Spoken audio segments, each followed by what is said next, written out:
everybody, JK here from Animator Island. Welcome to today's live stream. I'm just doing some digital inking today, and it's been a little while since I did a live stream. I've been continuing to try and recover. That's going well, but not completely, and it's getting very annoying because I'm tired of not doing things, but so be it. That is life. So we're going to continue on anyway. As I said, today I'm going to be doing some digital inking. If you have any comments or questions, feel free to use the chat, but I'll probably be mostly pretty quiet today, just getting some work done. It's been a while since I really got down to doing some work, so I thought, well, let's just do it and get something accomplished because it's been too long. All right, let me share some screens here and we'll jump in. So today I'm be working on this piece. It's just a pretty simple little illustration that I am doing for my own edification, my own education and learning. Essentially, what's going on here is, let me pull this one up. This is my original sketch. Well, say original sketch. It's further along than the original sketch. The original one, which is probably in another file, was much uglier than this, but this is the one that I've come up with for my final draft. And then I've been working on trying out a few different brushes to ink. So, for example, this is my first attempt at inking using a tapered hard brush. And then this is my second attempt at inking using a brush called Smooth Squirrel. And then my third attempt at inking was this one done with Baskerville. It's got a very different feel to it than the others, as you could tell, probably. And then this is my last one, which I'm in process of inking using a brush called Inking Brush, which I think I created, but at this point, I don't even remember.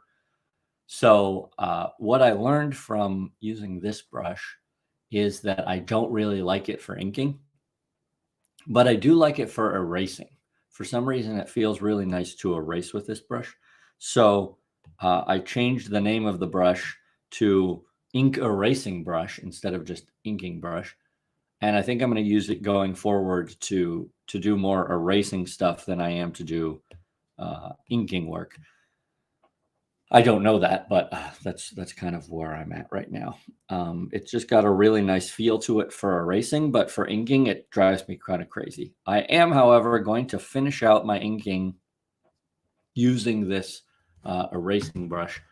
Thanos over in chat says, is this Procreate? Yes, I am using Procreate. It's the program that I now almost exclusively use for illustration and painting. If I am working on any graphic design stuff, I use something called Affinity Designer, which is a very good program that they are very good at updating. It's affordable. You can own it outright, unlike Adobe Cloud. Switched a few years back, and it has gone fantastically well. It took a little while to adjust to, but I love it. And then in terms of, painting and inking and just digital illustration, I have found nothing better than Procreate. It is a joy to work in, and you don't always get programs that are a joy to work in because oftentimes you have to fight them. So I'm just going to continue on and do some just inking of this particular piece.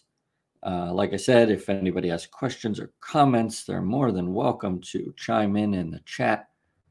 But I'm just going to kind of get to work. This brush acts differently depending on the direction you're going. Here, this is probably the easiest way to see it. So certain strokes will give you thinner lines in direction, but not in pressure. So for me, this just doesn't work well for the kind of inking I want to do. I'll go over the other brushes that I did the other ones with a little bit later. But that's what I learned from this experiment that I'm doing. Just trying out different brushes and different, brushes to do the inking with, to see kind of what my personal preference is. I want to get better at inking and with a little more dynamism in terms of making the line quality really pop. So I'm trying about a bunch of different brushes to see what's going to work best. And so far, each of them has had sort of their own specific appeal for certain instances. But I have found none so far that I'm like, oh, this is it. This is the brush I want to use forever. So I think I'm going to have to just jump back and forth between brushes going forward, which is fine, but it's a little bit annoying because I would love to have one brush that just suited me for all applications, but that's okay. It's an imperfect world, so I guess we'll just deal with it. All right. So I've gone over this before, but I'll just kind of share it as I go. I usually work in 2 layers when I'm inking. I can see Inko 4 and layer 31 here. And then once I'm happy with how things are going, I'll merge them down and then I'll start a new layer and I'll continue inking on that layer. That way, if I make any specific mistakes, I could just get rid of that layer. Or if I need to draw over top of something, it's easier to erase if they're on different layers. But then I like to work generally on the same layer after the fact. So I leave it at that.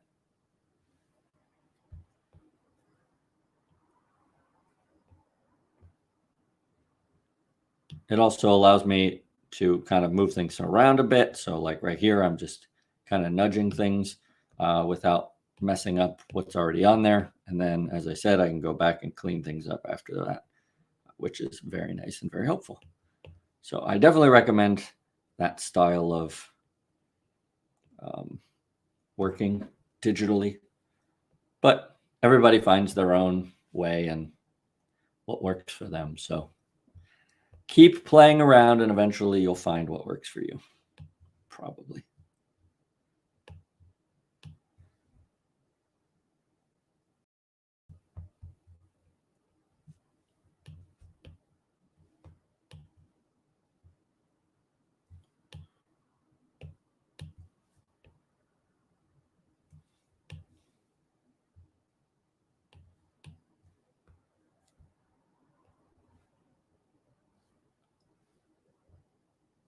As I was saying before, this is just kind of a experimental piece that I'm doing. I'm not doing it for client work or for any sort of final application. I just wanted to practice. So that's why I started doing this particular piece. Keishan says hi. Hey, Keishan. Keishan.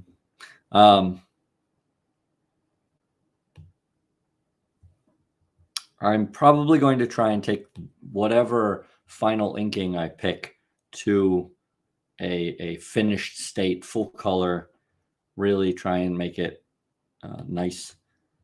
Whether or not, or how long that takes or anything of that sort, I don't know, but that's what my goal is for this piece, to take it to a kind of a final.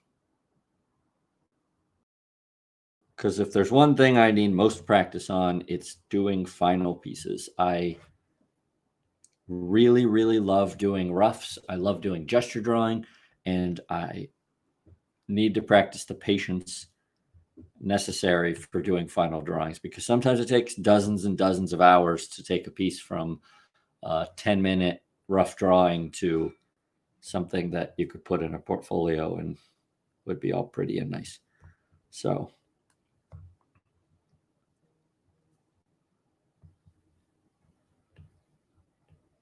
something I have to practice.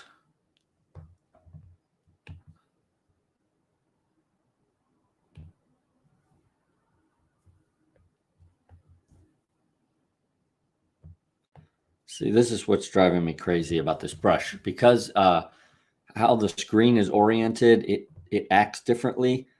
I'm used to just rotating the screen around a lot, and with this brush, it doesn't react the same way, and so I have to use motions I'm not comfortable with, and it's very annoying. So I definitely have ruled out this brush to use for actual inking.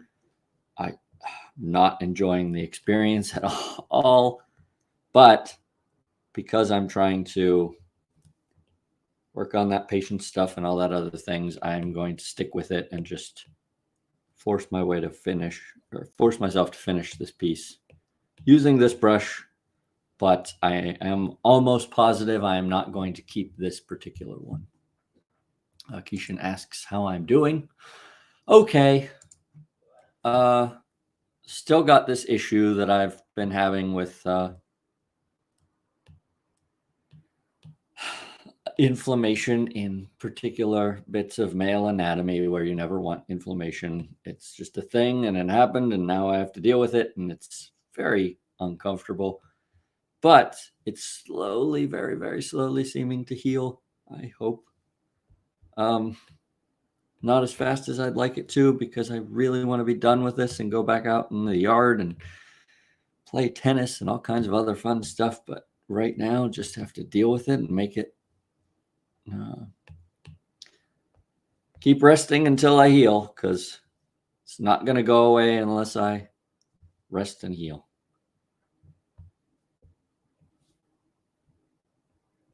But otherwise good. No complaints other than that ailment. It was due to probably a bacteria infection. Probably it might have been viral. They don't know. I mean, it's, we are very fortunate to live in a time where we have great modern medicine, where we could do so much for people, but a lot of times we kind of have to guess at what something is or what caused it. They couldn't find any specific thing that might have caused this particular issue. I guess the most common thing is mumps, but I don't have the mumps because they ruled that out. So who knows? Evan's here saying hi before summer class begins. Summer's not for class, Evan. Summer's for hanging out and doing art and fishing. I hope the class is going well, though, and that it's one that you want to do, and it's a good one. I enjoy learning, so I jest that you shouldn't do classes in the summer. You should do classes all the time, in my opinion, because it's fun to learn stuff and to try things and all that jazz. I am really struggling here with this brush. This brush and I are not getting along. Law taught via the Socratic method, which I hate. I don't know if you hate law or the Socratic method. I always loved law, and I kind of enjoy the Socratic method. So I guess you're not going to get a lot of empathy from me. I should say this. I enjoy the Socratic method when applied with someone you trust and who is not a jerk, because sometimes people can just be mean via the Socratic method, and that's dumb. You don't really learn anything that way. So, but if you have a really good teacher who uses that method, it can be enjoyable. It's like it really makes you dig in. So that's a good thing.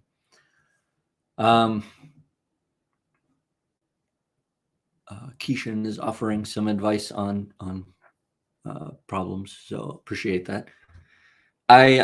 Like I said, with the health thing, I'm getting close. It's really so much better than it was. Like, I couldn't walk for 2 weeks. It was not a good time, but it's much better than it was. So I'm very thankful for that. Even if it's not at 100% yet, it's getting closer.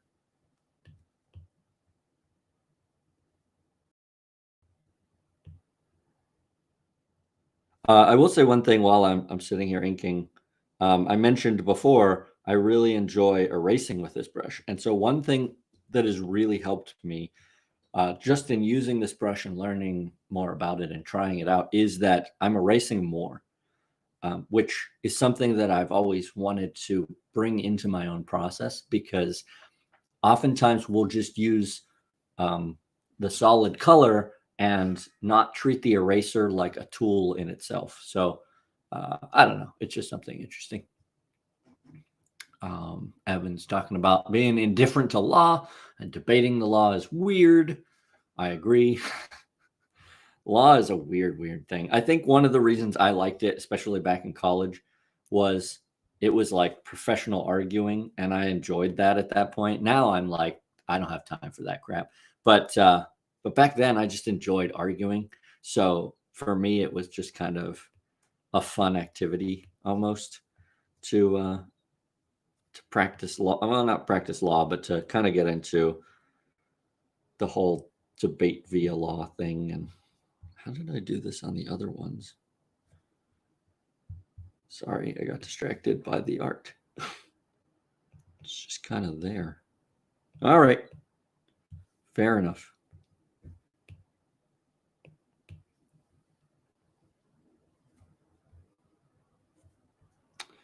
Oh, brush. Why you gotta torture me like this? Oh, this is definitely not the brush I'm using going forward. That's okay.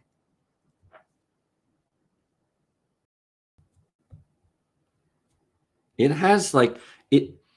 How do I put this? It's like it tortures me a little bit because it does stuff I love, but then it does stuff I hate.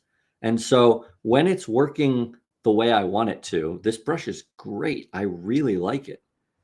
But then it's just like, oh, but now I'm going to do something that you didn't either anticipate or want or whatever.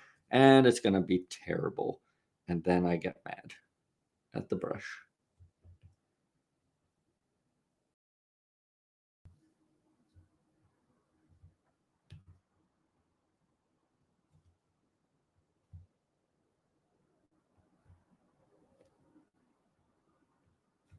But I'm just going to kind of not be a perfectionist for the rest of this particular piece because the brush is not going to let me be a perfectionist. So,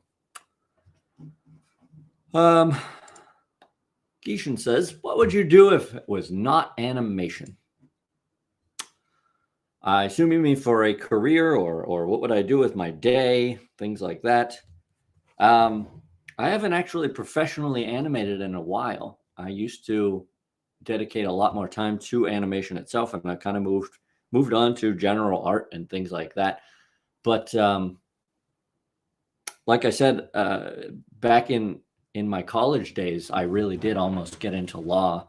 And then the other thing was I really love psychology, and I absolutely love writing. So if I could just pick any one thing to do for the rest of my days here on this planet, it would probably be writing, fiction and nonfiction alike. I just love writing. It's just a joy to me. Art for me is very hard. I'm not good at it. I've gotten better because I've practiced and practiced and practiced, but I have no real natural inclination for art. So art for me is a little bit like pulling teeth, but I want to do it so badly that I'd put up with how hard it is.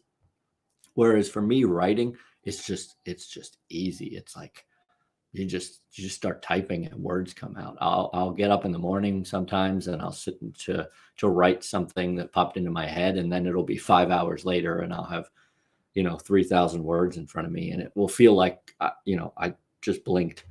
So I love writing. That's what I would do if I wasn't working on art all the time. And I still do writing on the side, and I try and incorporate it with the art and stories and things like that. But yeah, it was a different path that I could have chosen. Did I do that back hair on these others? Yes.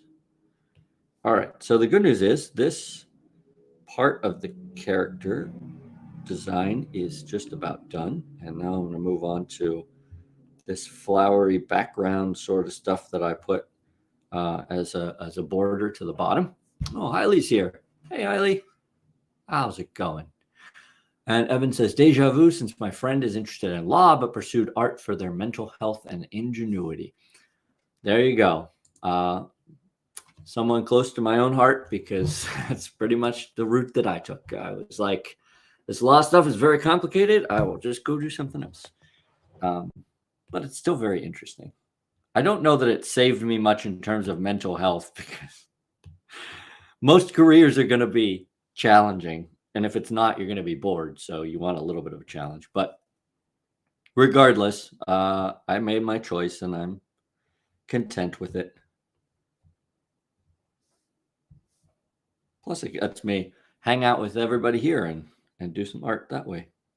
Okay, so this this bit I'm working on now will really showcase why this method of multiple layers working on is really useful, because now that I've done that part of the flower, I can go back in and do these other leaves without worrying about stuff like that spot that's overlapping, because I can just go in on just the layer that I'm on and erase down to the correct line.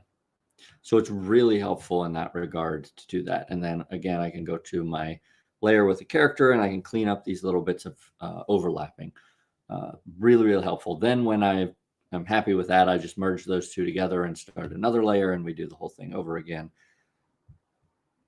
Really like working this way. It took me a while to get used to working this way because, you know, non-digitally, this isn't a thing. You don't have layers. You work on the paper, and if a line is not what you want, you erase it or start over or whatever the case might be. But once I got a little more used to working this way, I really liked it. So, big fan.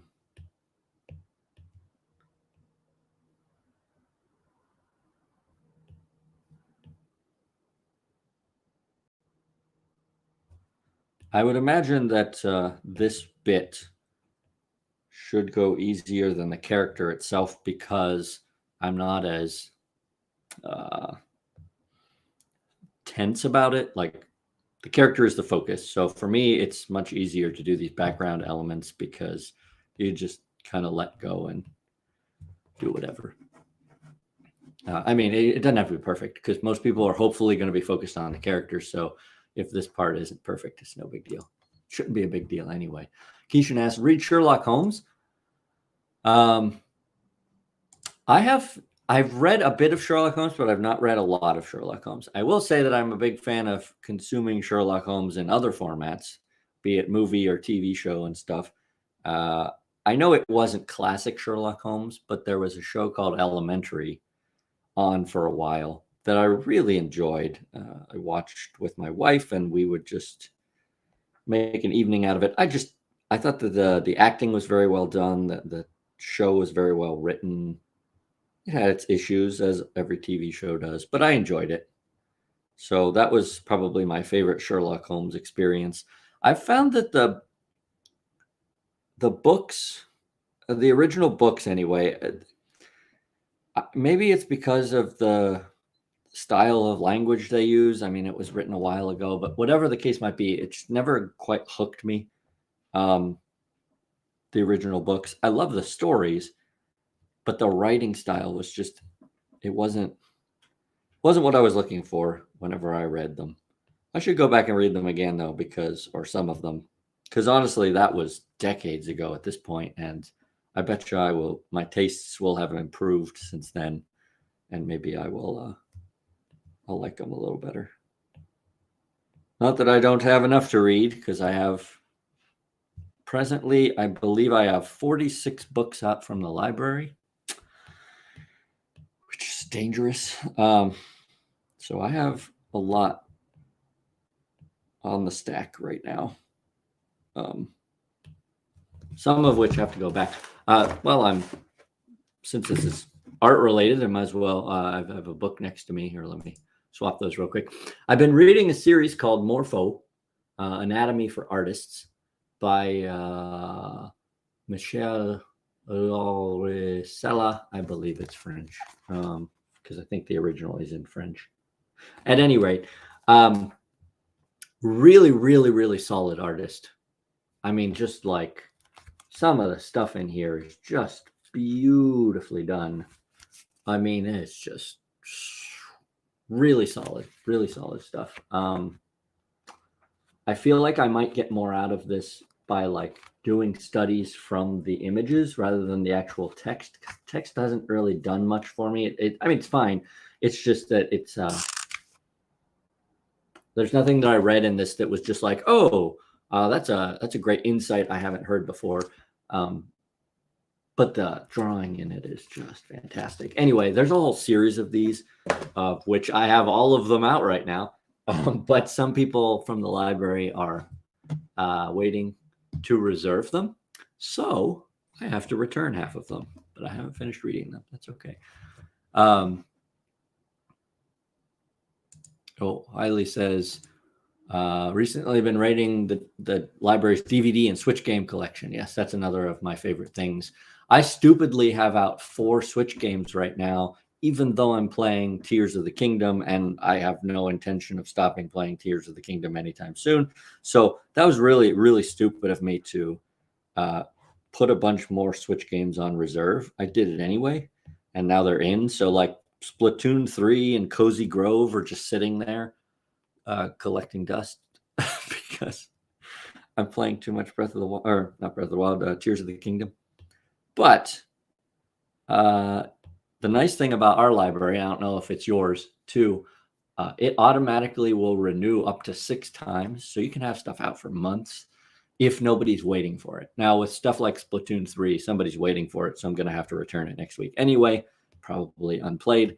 But some of the Morpho books that aren't on reserve right now from somebody else means I can just hang on to them.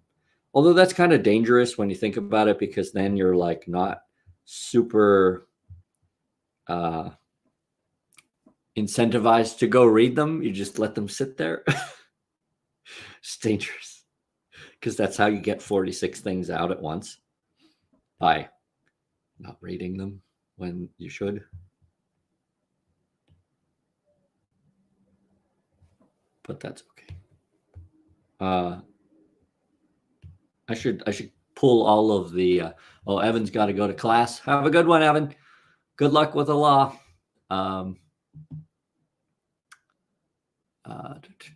Talked about maker spaces in libraries. Yeah, we have a library close to us-ish. It's about half an hour away that has a maker space.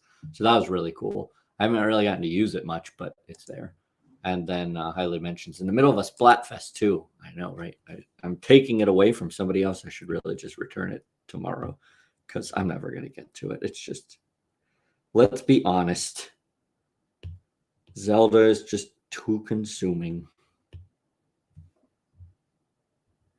But it has been nice to have Tears of the Kingdom while I'm trying to recover, because you get tired of just laying there all the time. It sounds great until you do it, and then you're like, oh, this is very dull, and I don't want to lay here anymore. But it's been nice to have Tears of the Kingdom to keep me company and sane.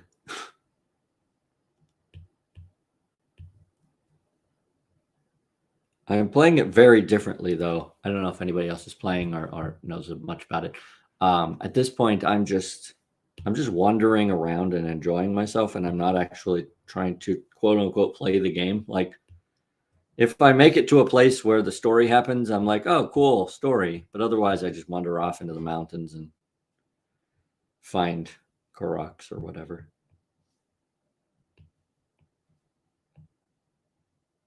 It's been very enjoyable.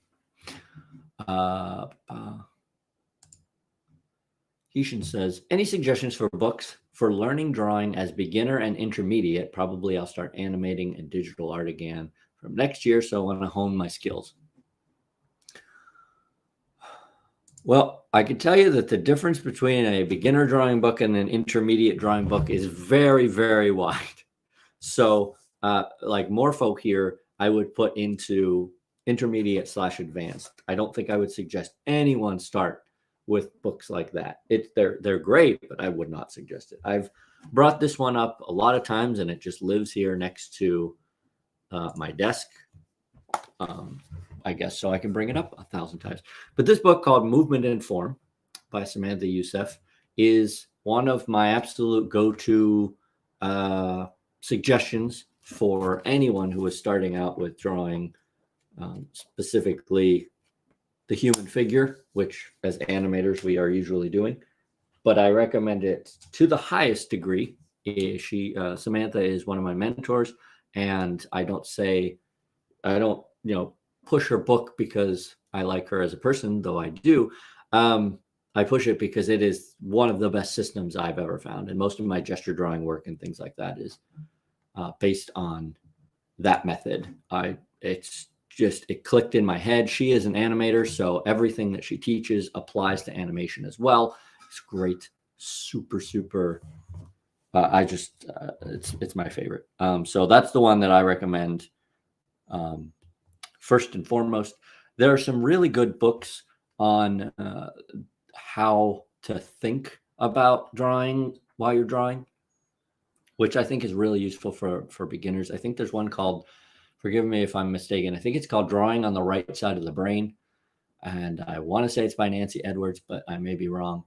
You could check it out. But that one's a really cool book to think about the thinking behind the drawing, because it talks a lot about how, as human beings, we can forget that we're what we see and what we draw are not always the same thing, because we have interpretations going on in our brains. And so we'll think, oh, I'm going to draw this house that's in front of me, but then we start taking shortcuts because we're used to symbolism. So it's a really cool book in that regard, and I definitely recommend it in the beginning stages, just so that you can think about those aspects of things while you're working, especially later on.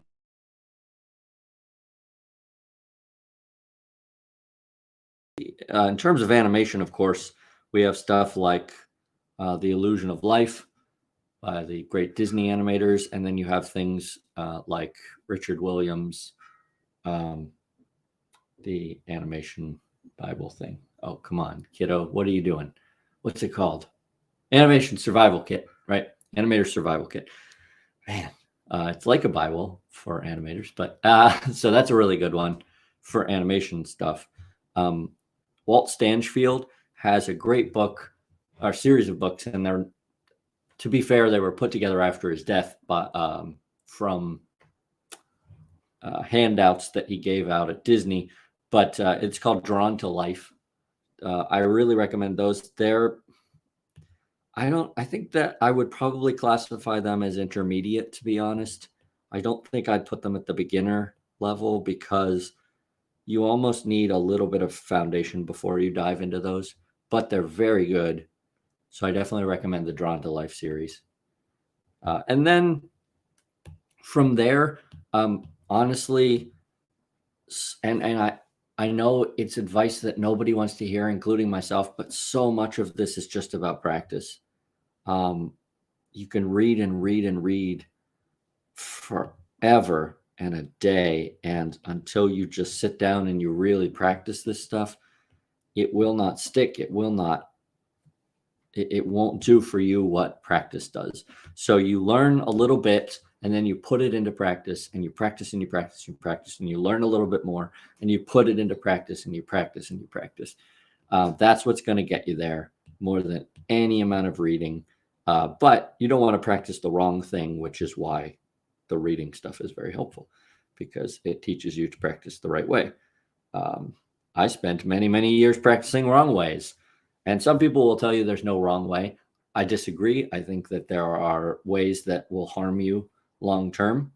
I understand if they're comfortable in the beginning, but they will stagnate your progress if you do them. That's my opinion. Some people are going to tell you that there's no wrong way. Okay, that's fine. They're certainly free to have their opinion too. I disagree. I think that there are definitely right ways and wrong ways to go about it. Yeah, Hailey says learning bad habits. Exactly. 100%. You can learn bad habits with drawing. It's any creative field. Like I learned a little bit of guitar, and I went to my professional cousin, who is a bass player in symphonies. He plays 1,000 different instruments. Very interesting stuff. But he immediately, as I was playing with him and stuff, he was just like, okay, I've just seen you do a bunch of bad habits that you do not want to have. So he had to correct those bad habits in me. I didn't even know they were bad habits. And now that he's explained why they're bad, it makes perfect sense, and I try not to do them. But you don't know that stuff initially, so that's the bad habits can just slip in there, and it's tricky. Keishan says art is just like maths. The more you practice, the prettier. There you go. I don't know if I'd go all the way to math, but yes, it's like any skill, right? Any skill, you're going to probably improve by practice. It's just that art takes forever, in my opinion. Like, oh my gosh, it's so much practice. I'm just gonna take one more minute to complain about this brush and how it's driving me bonkers. These are not the lines that I want to come out. Look how thick and like they're just all uniform, and this is a mess. A mess. I just want to be done with this brush. Let it be over. Almost there. I'm really tempted to just stop and not finish the last few bits because I know I'm not going to use this one, but I'm going to do it anyway because you just never know what insights will come about. And it's still good practice for me, even though this brush is driving me bonkers. Oh, man, these lines are ugly. Ugly lines that I am not a fan of. Oh, what a mess. Oh, well. Oh, I can't leave it alone. Okay. This is definitely not my inking brush. I'm 100% sure of that. I don't mind how it feels. It's just not doing what I want it to do. Thanos says, my guitar is sitting in the corner and I still don't know how to play. Welcome to the world of music, because that's the same for me. My guitar is literally sitting in the corner, and Keishan says the same thing. It's hard, huh? Like, it's not that you don't want to. You really want to be good at playing and you want to sit down and practice, but then suddenly you don't. I need to get back to it. I really do. But here we are. So you're not alone in that, but I'll tell you this, you got to get back to it. Same with me. I'll be honest. We have to get back and take them out of the corner and do the work if we want to get better. And honestly, it's a lot of fun when you get to a point where you enjoy it. I don't know if you've gotten to that point at all. I have a couple songs that I'll play that I know well enough that it's fun. And then I'll just play those songs over and over, which is problematic. But it's really enjoyable when you get to that point. Boy, it takes a while to get to that point because you're just like, oh, it's hard. And often painful. The guitar is one of those painful instruments. I also, for a long time, played the trumpet. And maybe I was just young enough that I don't remember the pain that came from playing the trumpet, but I swear the guitar is way more painful to play than the trumpet. Maybe I'm wrong. Maybe I'm just remembering wrongly. Okay. I'm going to do these last little bits on this pedal, and then I'm calling it a day, and we're going to look at the different versions of this piece, and we'll talk a little bit about the brushes and what I learned from doing it, and then hopefully I'll have some insights into brushes that I want to use in the future. All right, I think that's about it. Oh, no, we got a couple more.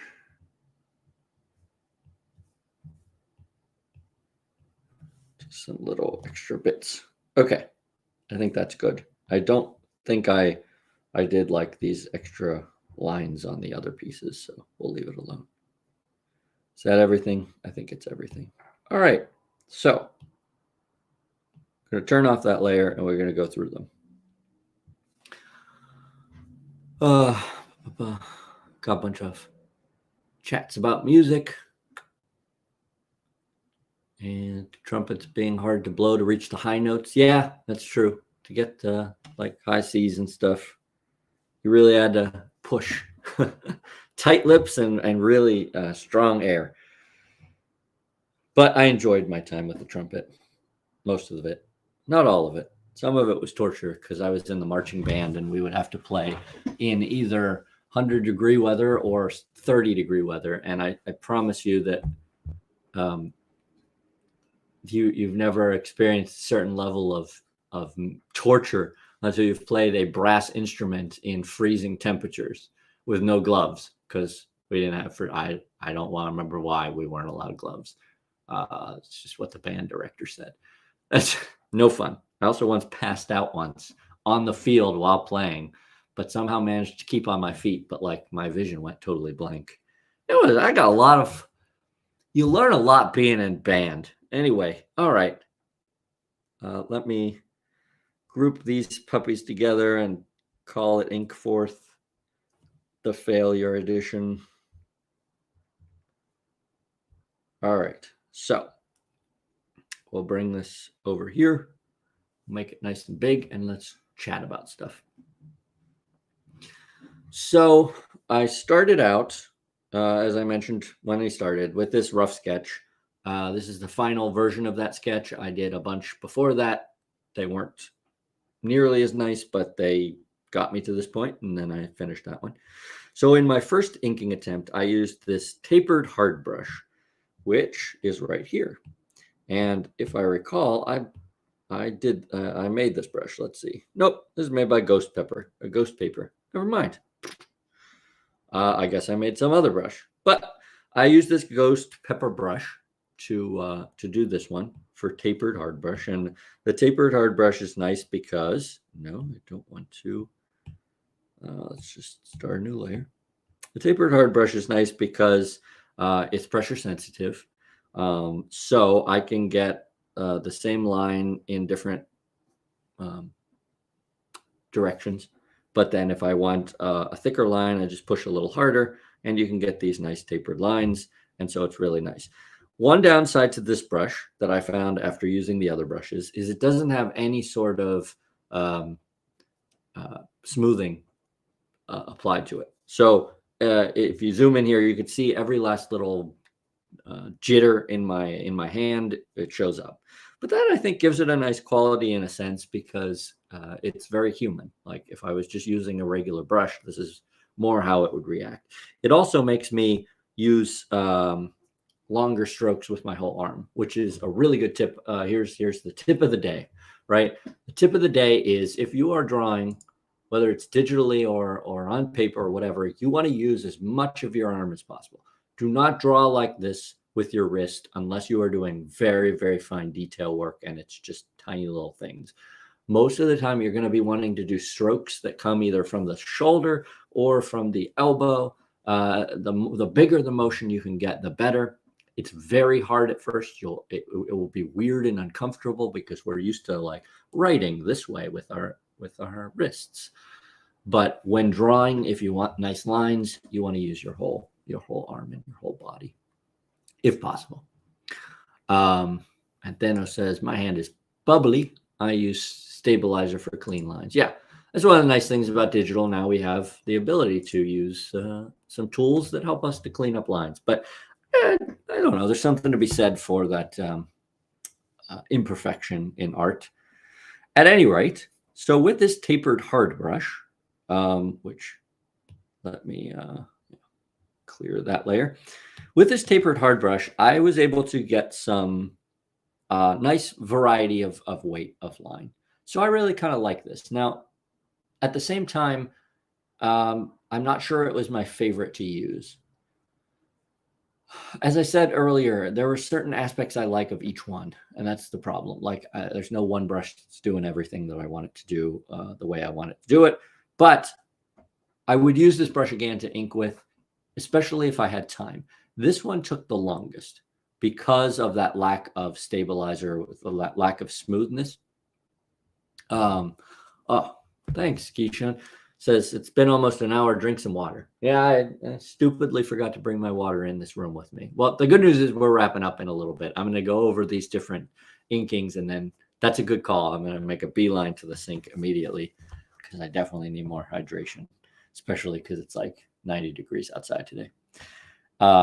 Anyway, so to wrap up this whole process, this particular brush I really enjoyed, but it took a very long time because I had to keep going back and erasing and tweaking things and cleaning things up. But I feel like in some ways this is my favorite outcome. What I would say is that after doing the other ones, I would like a little more variety in the line thickness and weight and stuff. So I really like the tapered hard brush. I'm gonna go in and just make myself a note here somewhere there. So I'm gonna write enjoyed, but time consuming. Now, there's nothing wrong with it being time consuming because art should take time. I mean, it's just how it works.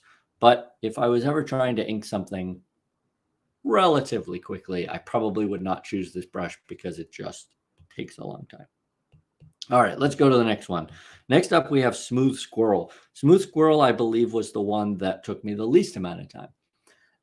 And then I will pull that one up here. Smooth Squirrel. Now, Smooth Squirrel is by, I bought this brush by Lobster Squirrel, who you can find on Instagram and some other places, I'm sure. I really like this brush because of how much smoothing it does for you. It just really, really, boy, it fixes stuff when you're doing things. Now, you do have to,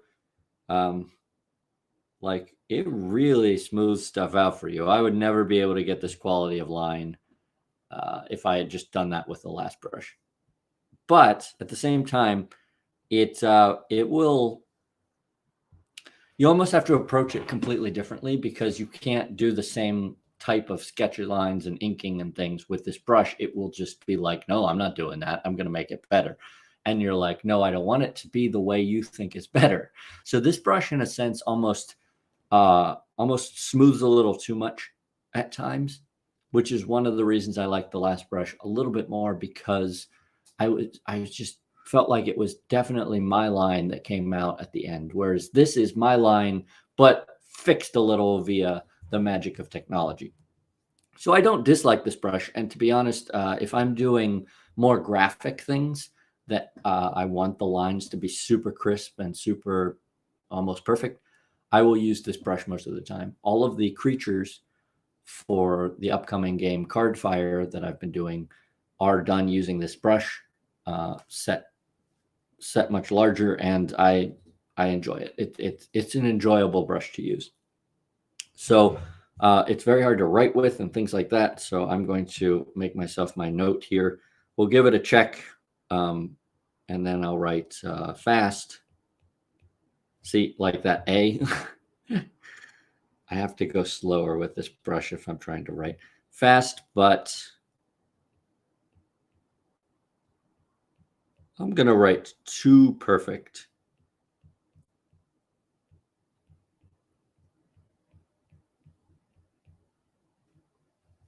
It's not, I wouldn't say it's actually perfect, but it does, it feels, it's just cleaning it up so much. Keishan says, it's like OpenToon's vector mode with smoothness at 50. I have not used OpenToon's with the smoothness at 50, but I will take your word for it. I'll have to check with Ferdinand about that one because he's the one who uses that a lot. All right, third up, we have Baskerville. Where's old Baskerville? I think I moved it somewhere far away, didn't I? There it is, Baskerville. So Baskerville,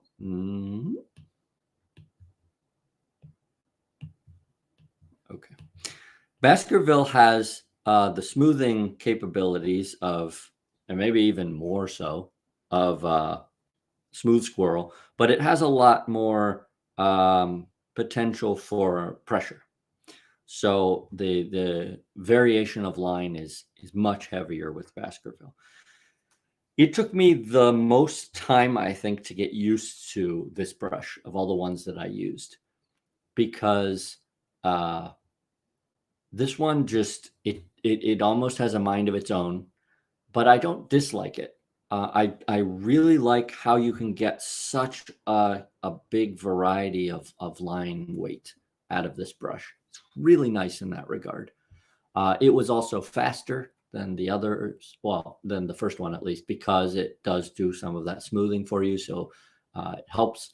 This brush, I didn't feel so bad. Like if you look at things like right here, you see that I didn't close this shape. I didn't feel compelled to close shapes with this brush. I felt like I could just let it be what it was, and it was pleasant to use in that regard. So I really kind of like this brush. I would give this brush definitely a check, and I'm not sure what I would say about it. I probably won't put any particular notes, but this brush gave me a really nice output, and it was fun to use. I would go back to this brush, and really I enjoyed it. And then finally, we've got this inking brush that I mentioned, which now is called Inking Erasing Brush.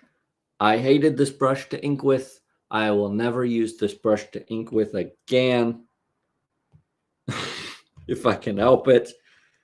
No, bad, sad, angry face.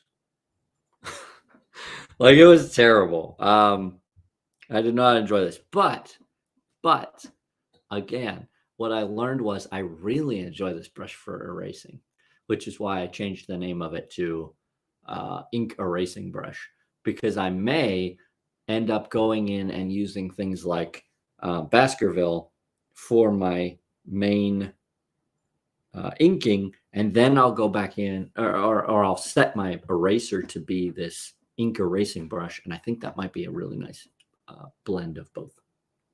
All right, last thing I'll say here, and then I'm going to wrap up. I'm going to go through these now and put them all next to each other and kind of analyze them for my own personal self. And I'm going to pick one probably. I really don't want to do a fifth, but I might do a fifth inking over this drawing. I should. That's the smart thing to do. It's just a matter of if I'm going to will myself to do it. But I'm going to go through, I'm going to put them all down and look at them and analyze them and go through. And then I've learned a lot of really interesting things about the inking process through doing this. And I've come away with a lot of good insights. So this is a really good exercise to do. If you're like me and there's no one brush that seems to magically fit all your needs, go ahead and take a couple of them for a long-term test run. Because when I first got my iPad, I went through and I just tried every brush that was in Procreate.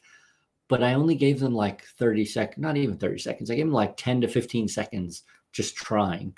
And that's not enough time to really learn the ins and outs of a single brush. So to do a piece like this 4 times in a row, I think was really helpful.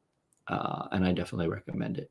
So I'm going to do that. Then I will probably do another live stream coming up, and we'll start working on coloring this and finalizing it. And I'll try and turn it into a final piece, which will then go out into the world and die somewhere, because that seems to be what art does now, sadly. It's a terrible thing to say. Hopeless, but no, I'm sure somebody will enjoy it. I will have learned a lot through the process.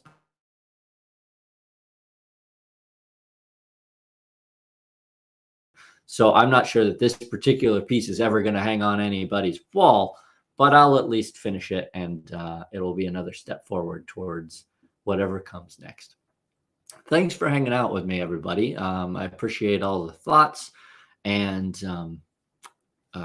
just the chatting and things. I hope some folks learn some things. And then I will come back for another live stream coming up, hopefully later this week, maybe. We'll see how things are feeling. I know Ferdinand has, I'm pretty sure Ferdinand recently put out a new Animator Island short. Definitely check that out. He gave me an advanced preview, so if it's not up yet, it will be soon. But it's a really good one, so you can check that out. And then we'll come back for another live stream coming soon. So, okay. Have a good one, everybody. And I'll talk to you later.